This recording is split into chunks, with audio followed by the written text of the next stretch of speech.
Welcome to the Nonprofit Exchange Podcast.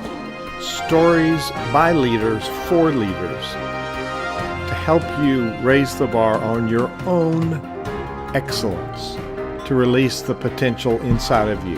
Now, here's today's podcast. Greetings. This is Hugh Ballou, founder and president of Center Vision Leadership Foundation, where synergy that the leaders create with their vision makes the difference. Nothing happens without leadership. And today we have lots of topics that leaders need to know about, but we're just going down to the roots. What is leadership?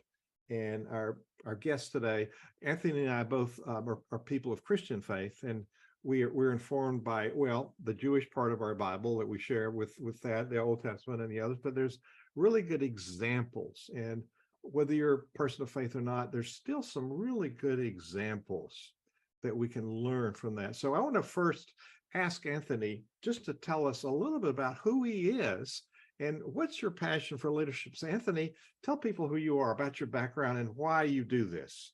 Well, thank you, Hugh. First and foremost, hello to all of you who are live, and thank you so very much for having me on this wonderful platform, sharing with so many wonderful leaders about leadership. My name is Anthony A. Dix Jr., and I serve as the Senior Leadership Consultant for 180 Management Group, and I help leaders overcome their unique leadership challenges so that they can really focus on what they love. I believe that leadership is everything, as you've already articulated. John Maxwell says everything rises and falls on leadership. Leadership has a significant amount of impact on organizations, on culture, and on our day-to-day lives. And I have found, as I have been on this journey of being a student of leadership, that often leaders in organizations are more intentional about growing their organizations than they are growing themselves. I believe that leaders don't grow by accident, that they must be engineered. And so my approach to leadership is to help engineer leaders so that they can actually become the person they want to be in order to build the future that they want to see. Love it. Love it. John Maxwell also talks about the law of the lid. Yes. Our organization cannot develop any further than our ability. And if you remember Jim Rohn, he used to say, work on yourself harder than you work on your business. Now, leadership is generic. It doesn't matter if you're leading in a faith organization or a community nonprofit or a business. It's really leadership is leadership, isn't it? Yep. Leadership is leadership every day of the week and twice on Sunday. Yes, you got it. It's like, that's my quote for fried chicken every day. I'm a Southerner. Come on. What Hugh Ballou says is the most important things about leadership are the things we don't know. What do you think of that one? That is profound, actually. If I'm not mistaken, if my memory is correct, that's actually meta knowledge, knowing what you don't know. And a part of leadership, of course, one of the virtues of leadership is humility. And it's hard to be humble when you think you know everything.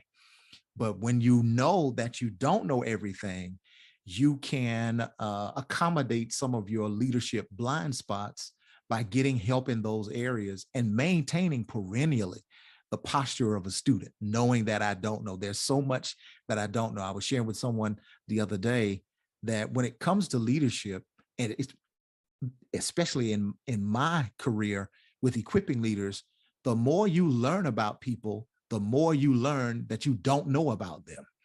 And it's a continuous learning process that requires a posture that says, I don't know everything. So I not only need to know what I know, I need to be aware of what I don't know. And we have watching on this podcast people from Sweden and from Scotland, and I see somebody from Africa, from Uganda on the podcast. And, commonly we'll have people from multiple nations and time zones on our community events for the Center Vision community. And we're united by our passion for making things better for others. So people are here to learn and grow their skills. So what do you see in any sector? What do you see as the common deficit that leaders have? What do they all do the most often? What do they all do the worst? most often, I think that leaders have a tendency to be so passionate and so focused that they get tunnel vision. Um, and Good. so, as you know, I mean, a part of the organization that you founded and served has vision in the name. So you know about the power of vision. And there is a requirement for leaders to be focused, but that focus is really about not being distracted. That is not about not being able to see multiple things at once. And so the judgment of the leader, being able to see things in their periphery, is important. And often leaders, because we're so vision driven, we can get so focused on what we want to see that we either don't see or discount other things that have implications on how we want the world to become because of our vision. Yes. Oh, that's brilliant. Sometimes we tend to roll over. Now, because I teach this stuff doesn't make me exempt from these problems. You and I both. That's why I have a leadership coach, and she's in her late 80s. So it's important that people reach outside of their comfort zone and have somebody they pay to be accountable to. So that's why people need Anthony A. Dix to talk to them. So you mentioned there are ways in the market that marketplace professionals can develop skills that are 10 times better. Now, people of faith, people of community organizations, people in business. So what is this 10 times better, and how do people get there? Well, there is, of course, as people of faith, we reach our goals, outcomes, dreams by pursuing a biblical worldview for people of our particular faith tradition. And so in the scriptures, there's the story of Daniel, and Daniel is where we get the phrase 10 times better. That is a biblical phrase that refers to Daniel when they were in Babylon. So Babylon, of course, is a foreign place to Daniel, and he's a part of the staff for Nebuchadnezzar, who is the king. So he's not in a place that necessarily agrees with his faith tradition, but he is required to perform there. And there are many professionals who work in contexts that may or may not agree with their particular worldview. And so what Daniel did was he decided to take a particular diet. He said that he did not want to eat any of the king's meat. And so how he governed his appetite opened him up to other virtues and attributes that made him 10 times better than his peers.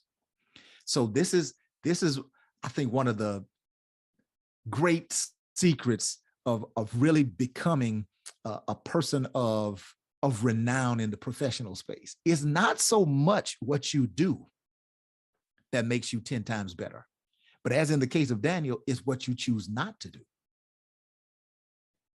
that can make you 10 times better. And as the story unfolds, it says that David got wisdom and understanding about the natural things of the world, the sciences and wisdom, because of the choices that he made not to do certain things that others were comfortable doing. I want to point out to the people watching and listening that Anthony just doesn't run on with stuff. Did you notice how he paused and let us grasp that effect? So as leaders, we're people of influence, and if we're influencing other people. So you just demonstrated one really powerful leadership trait, and that is presentation skill. You pause. Let us, that was important. In me, I'm a conductor by trade. Is this resty music for impact, not just Wow. silence. This rest. So we as leaders are presenting and influencing others all the time. That, there are so many stories of throughout, we're talking about the Old Testament and some of the struggles of the peoples, the history of humankind that's recorded there. Mm-hmm. There were people who weren't perfect. Oh yeah. That were called to a specific purpose. And so I think one of the flaws I see is people want to be perfect, and therefore we have this perfection paralysis. We don't get anything done. Mm-hmm. And that's really challenging because many of our professional systems, though we may tout that you should take risk and you shouldn't be afraid to fail, we don't have within those systems a reward mechanism for failure. Like nobody rewards you for failing, right? But failing is often the precursor to some other type of creation, innovation, and success. And those things are what we really reward. We reward the outcome of failure, but not the process of failure.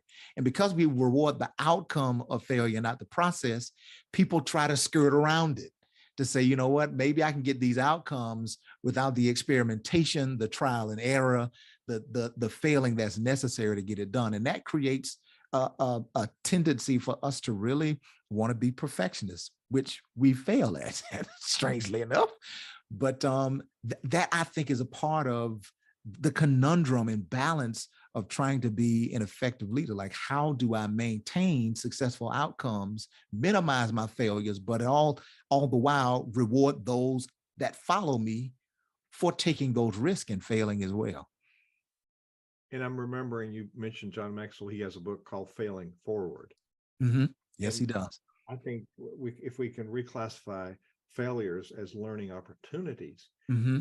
we could be, as a leader, how do we nurture the learning? I mean, people can learn from those. How do you suggest that leaders nurture those in their network to use those as learning opportunities? I think they do. I think leaders should do what you just did. You recast the term, right? You recast the term failure to learning opportunity. One of the greatest purveyors of culture is language. If you want to know anything about a culture, look at how they talk about things, look at how they speak about things, and you can create an environment that rewards learning opportunities by calling them learning opportunities as opposed to failure, and then giving people grace for making those attempts, for taking those risks in order to find out new avenues for getting things done, in order to create new initiatives or new efficiencies. Leaders have extreme power. I say this, and I can't do what you did. You spoke about yourself in the third person. I have never tried that before. You said Hubert Lou says. I've never tried to say Anthony Dick says. So maybe I'll try that now. Anthony Dick says that the leader's most powerful asset is not their vision, it's their voice. Our words create worlds. You can't cast vision without using your voice. And so if you use your voice to create language, that language can create an environment that gives people the freedom to try things, to fail forward, or to create learning opportunities. You can do a lot with language. Yeah, there's a lot of good sound bites in this, but one thing that I'm sure people have noticed is and being a musician, I highlight this, of course, one very underutilized leadership skills, which you just demonstrated: listening. And listening with intent, active listening. And so we do influence people, and we can't change anybody else, but we can do is change ourselves. Mm-hmm. And so I'm just pointing out some of the, you show up as an effective, influential leader. And I'm sure people that work with you notice that and learn from that. So it's not just what you say that matters, it's who you are. Mm-hmm. There's another author I quote a lot, James Allen, As a Man Thinketh. And he says, you don't attract what you need, you attract what you are. That's what he says. That's what he says. And that's extremely important, because leadership is more about being than it is doing. I really believe that leadership is doing born out of being, that you can't consistently act outside of who you believe yourself to be. So what's important for a leader to focus on, to maintain an awareness of, is who am I becoming in the process? As I try to ascend to greater levels of influence, who will I be when I get there? Right? What type of person will I be when I get there? And really gaining the character to consistently exhibit certain behaviors and activities. That's really one of the essences of strong leadership. You're just a good person. Wow. We got a lot of sound bites today, people. So you don't have to take notes. We'll have them on the platform, on the web at the nonprofitexchange.org. You can see this episode and others, but go back and listen. There's just a lot of takeaways. I like to encourage people to use what I teach, and there's a lot of usable stuff here. So we're talking about kingdom professionals. We just did point out that we are people of Christian faith, but there's people leading in synagogues, other faiths. There are people who are people of faith that aren't in a religious organization, that are actually fulfilling a calling. So what are some of the characteristics and behaviors that kingdom professionals exhibit? Kingdom professionals, one of the behaviors that they exhibit is a profound leaning towards serving others. Serving others. I believe it was Dr. Martin Luther King that said anybody can serve. And we may not be able to do all the things that others do, but any human being can serve. I believe that leadership is the responsibility to serve others in such a way that you protect and promote everybody else's flourishing. To me, leadership is not leadership if it's self-serving.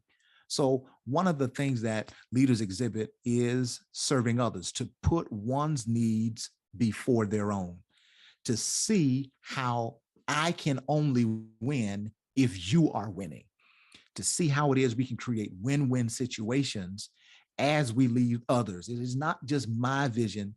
It is a vision that is going to be beneficial to all of us. So number one is service. If I could name another one, I would name a few of them. Another one is empathy,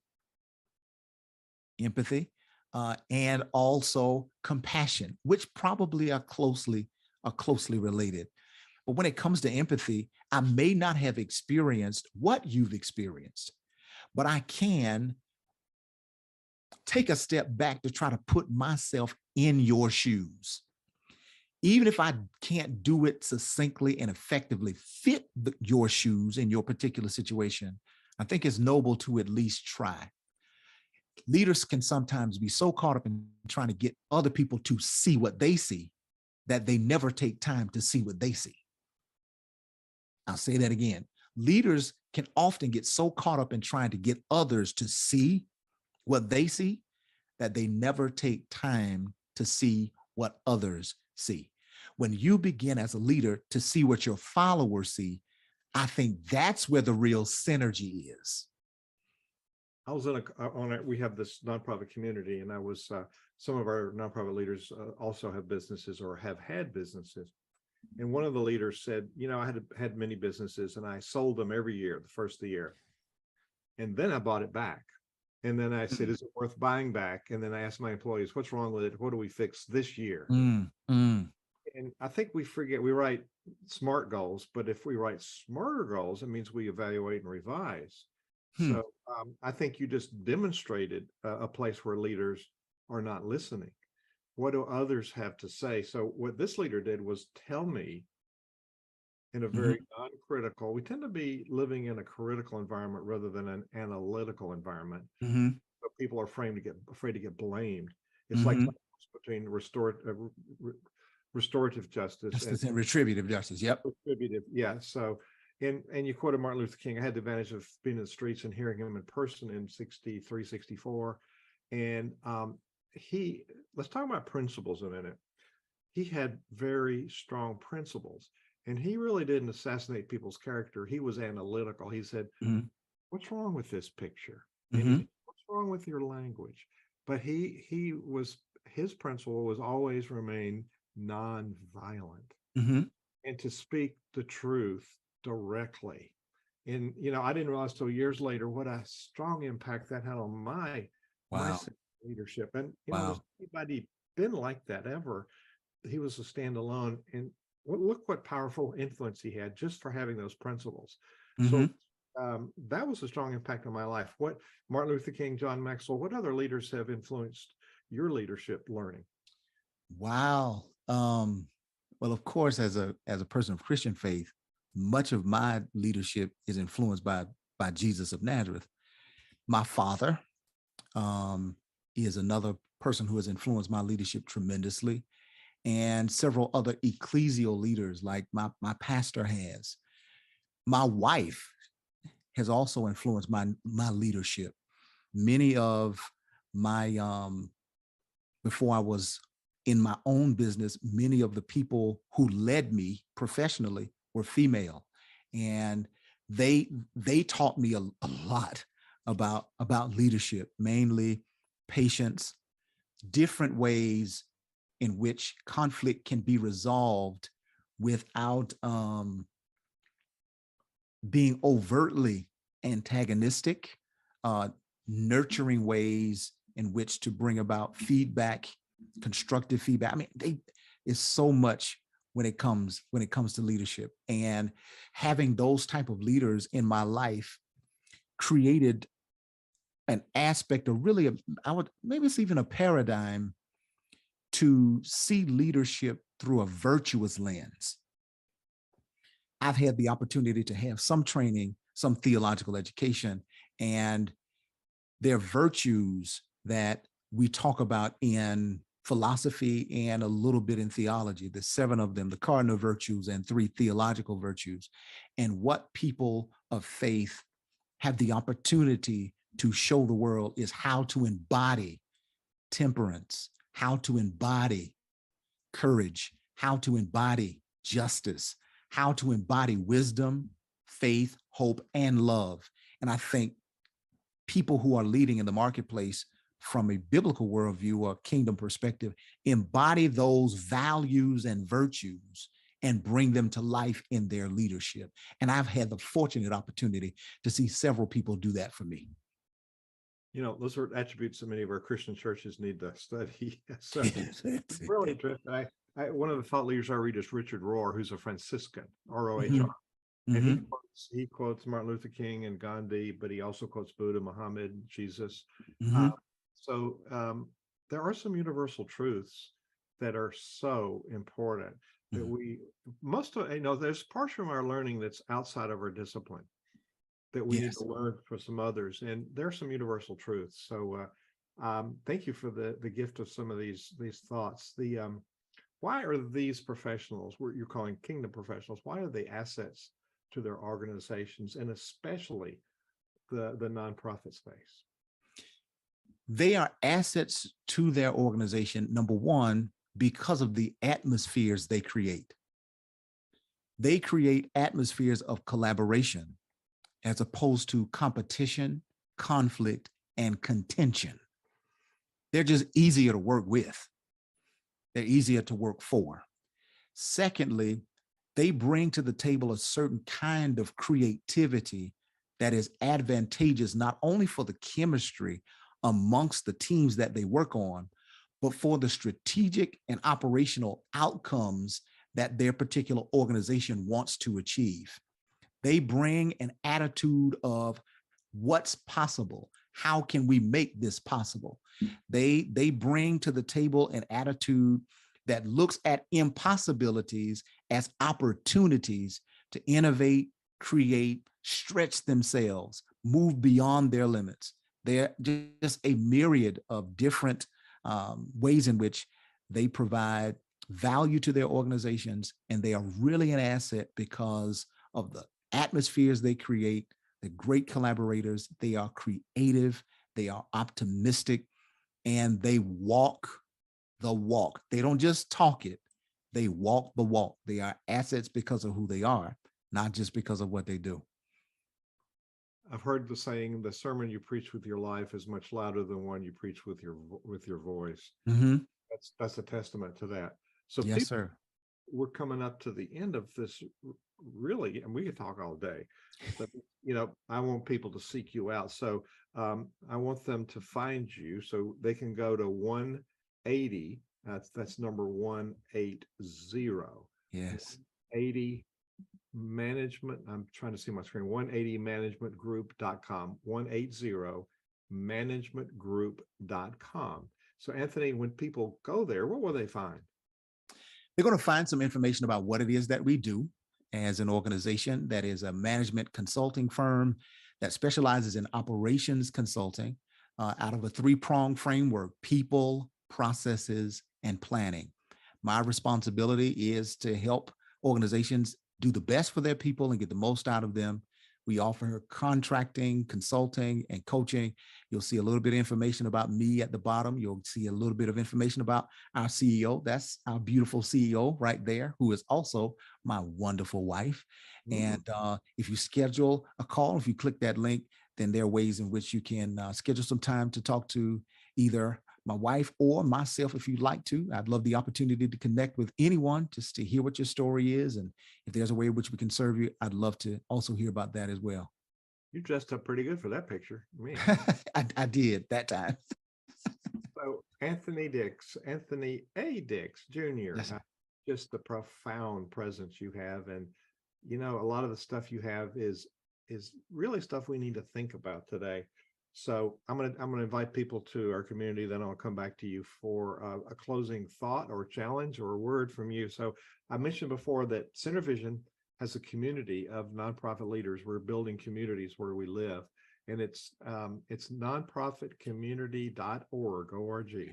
So it's a nonprofit community. It's a peer-to-peer community where we share ideas and we share passions. We get help from others, not even in our neighborhood. So there's a free level. So if you go to nonprofitcommunity.org, you can join that free community. There's chats, there's forums, there's a place you can post your pictures and your stories. You can do articles. So join us there. Then if you elect, you can ask us to join the influencer level. And it's a few dollars a month, but it unlocks a whole lot of content for you to learn and continue to grow your skills. And this episode of the Nonprofit Exchange is posted in the community for you to continue your learning, like other things. Nonprofitcommunity.org. And Anthony Dix, you've been such a refreshing blessing today to give us some things that we might have known a little bit about, but it's a new perspective and a new challenge to think differently. So what do you want to leave people with? If I could leave people with anything, I'd leave them with this. So much of what we do on a day-to-day basis focuses on being first or being fast. I want to challenge you in the midst of a culture of professionalism, a business culture, a marketplace culture that's trying to get you to move fast so that you could be first. I want to challenge you as a leader to focus on flourishing. Don't move so fast and be so hard up to be first that you inhibit your flourishing or the flourishing of somebody else. Focus on flourishing. Anthony A. Dix, leader of leaders, thank you for being our guest today on the Nonprofit Exchange. Thank you for having me. It's been quite a pleasure. Thank you, Hugh. Thank you for watching the Nonprofit Exchange.